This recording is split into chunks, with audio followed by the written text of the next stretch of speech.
Հարգելի հայրենակիցներ, շարունակվում է հակակոռուպցիոն կոմիտեի զեկույցի քննարկումը։ Այս ամբիոնից հնչեցին մի քանի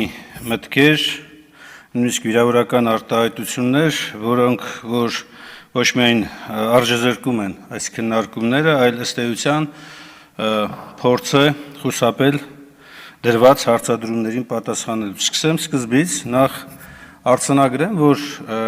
Արմենուի Գյուրեղյանի ելույթը, գրավոր ելույթը ես նորից ընթերցեցի եւ ես իսկապես չգտա այնտեղ այնպիսի վիրավորանք կամ արտահայտություն, որ կարող էր այդպիսին ընկալվել եւ որը նման վարքագծի հակադարձման արժանացավ։ Ես կարծում եմ, պարոն Կոնջորյան, կրկին, եթե պետք է գրավոր տեքստը կուղարկենք կամ կուզեք դուք ինքներդ նորից կնայեք, բայց հարցադրումները այդ ելույթի մեջ շատ պարզ էր, խոսելով կրթությունը նորաձև է շարժման մասին, հարցադրում հետևյալն էր, երկու հարցադրում, առաջինը, արդյոք հայաստանյան օրենսդրության համաձայն այն ենթադրում է որոշակի կանոնակարգում, թե ոչ, եւ երկրորդ, արդյոք այս ծրագիրը, որ իրականացում է կամ նախաձեռնությունը, ունի աղերս հնարավոր կոռուպցիոն դրսևորումների հետ, թե ոչ, փոխարենը վիրավորանքներ ներկայացնելու կարող եք շատ լավ հնարավորություններ ելնեիք պարզաբանեիք այդ հարցերին, պարզաբանեիք այդ հարցերը բացատրեիք, հանրությանն էլ է պետք այդ հարցերի պատասխանները։ Երկրորդը, այս ամբիոնից հնչում են մեղադրանքներ, որոնք որ ուղղված ինձ եւ ընդդիմադիր հատվածին անընդհատ, որ մեր իբր բարձրացված հարցերը ոչ մի աղերս չունեն հանրությանը հուզող հարցերի հետ։ Եթե աղերս չունեն, բան չեք դες ջղաձգվում, ընչեք դες լարվում, ընչեք վիրավորում։ Իսկ հարցերը շատ պարզ են, կոռուպցիոն բնույթի հնարավոր հարցադրումներ, հնարավոր կամ առերևույթ հանցագործությունների մասին հայտարարություններ, որոնք կարիք ունեն ոչ թե հայախառը հակադարձությունների, այլ փաստարկված հակադարձությունների։ Փոխարենը այստեղ բերվում է, անընդհատ վկայակոչվում է Ռոբերտ Քոչարյան։ Ռոբերտ Քոչարյանը էս, Ռոբերտ Քոչարյանը այն, ես ուզում եմ հիշեցնել, դուք էիք գեներացնում, Ռոբերտ Քոչարյանը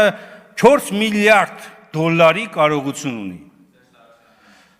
Դուք էիք գեներացնում եւ դուք տարածում էիք։ Հիմա հանրությանը պատասխանեք, ուր է 4 միլիարդը։ Ուր է։ Օդում է, թե չկա։ Պարոն Նահապետյան, այս հայտարարությունը դուք նաեւ պիտի հիմք ընդունեք։ Երբ որ մարդիկ այս ամբիոնից եւ ոչ միայն այս ամբիոնից լրատվամիջոցներով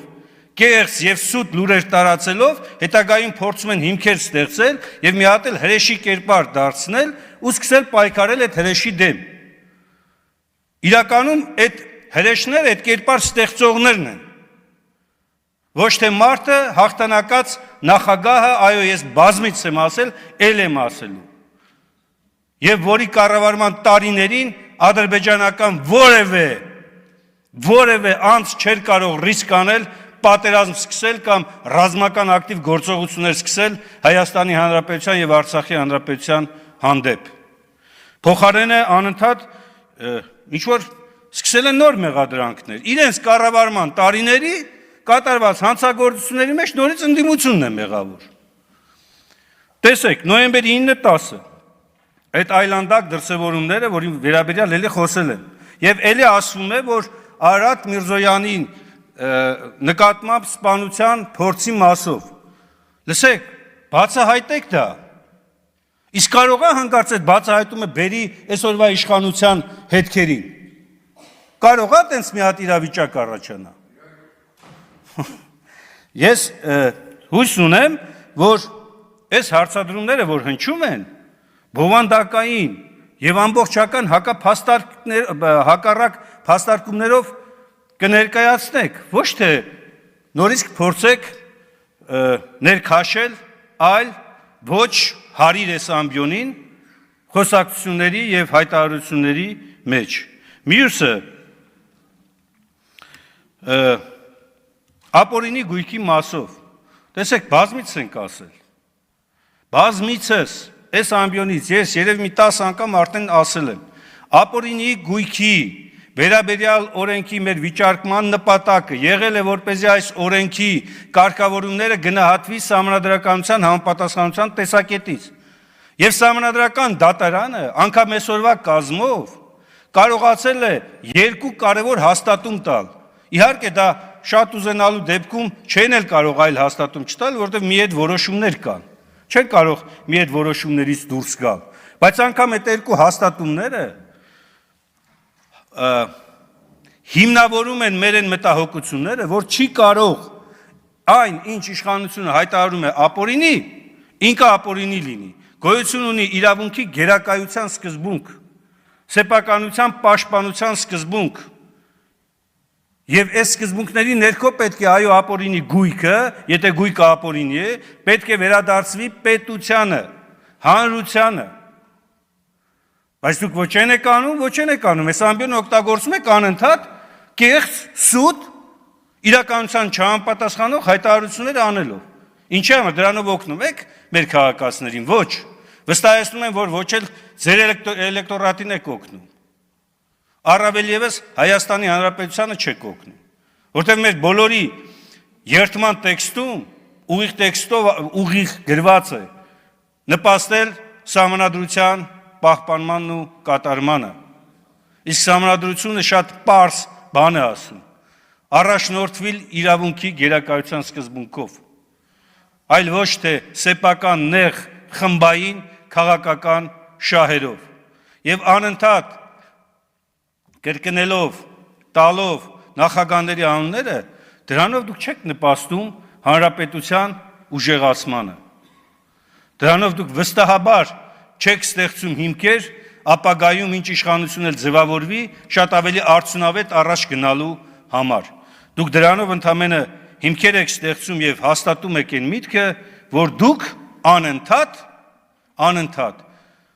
կործանում եք բերում մեզ բոլորիս, մեր երկրին, մեր պետությանը, մեր պետականությանը։ Հարցեր շատ կան, բայց ժամանակը թույլ չի տալիս, որ կետարկետ անդրադառնան բոլոր ուրեմն այստեղից հնչած մերկապարանոց իմ գնահատմամբ հայտարարություններին կամ մեղադրանքներին։ Անընդհատ ինչ-որ դրվագներ եք հիշեցնում, անընդհատ ինչ-որ դրվագներ եք բերում, անմեղության կանխավարկածի հերիք չէ, հերն անիծել եք։ Նույնիսկ դրա մասին անդրադառնալով նաև զեկույցին, պարոն Հապետյան, հանձնաժողովը նիստում էլ եմ ասել այդ մասին։ Չի կարելի ուղղակի 10 դրվագում անուններով նշել առերևույթ հանցագործության դրսևորումների մասին, այն դեպքում, երբ որ այս գործերը դատական վախճան պիտի ունենան։ Կամ եթե չեն ունենալու, ձեր մոտ են ուրեմն ավարտվելու։ Ոնց կարելի է մարդկանց անունները նշել այստեղ, հրապարակվող պաշտոնական փաստաթուղթ եւ այս ամբիոնից էլ մարդկանց ներկայացնել մեղադրանքներ ու ասել, որ մեղավոր են, հանցագործ են, են։ Դրա համար գոյություն ունի դատարան, դրա համար գոյություն ունի արդարադատության համակարգ, դուք կարող եք ընդամենը ենթադրություններ անել։ Այդ ոնց է լինում, երբ որ ձեզ հարց ենք տալիս, ասում ենք, «Էս ինչ դեպքով վարույթ կա նախաձեռնված, թե չէ», ասում եք, դա գաղտնիք է։ Անհատական տվյալների շրջանակներում,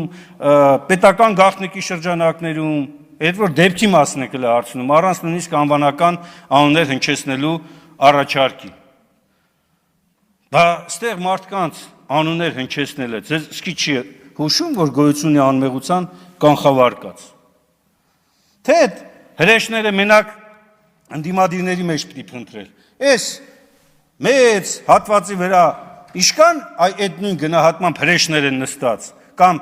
նստած էին հիմա այլ պաշտոնների վրա են։ Բազմաթիվ անուններ կարող ենք հնչեցնել։ Ես ուզում եմ իմ խոսքն ավարտել շատ կարգին մի մարդու խոսքով, շինարար հայր ու որդի Արսեն Թորոսյան, չշփոթեք պատգամավորի հետ, եւ իր հայրը Կորյուն Թորոսյանը,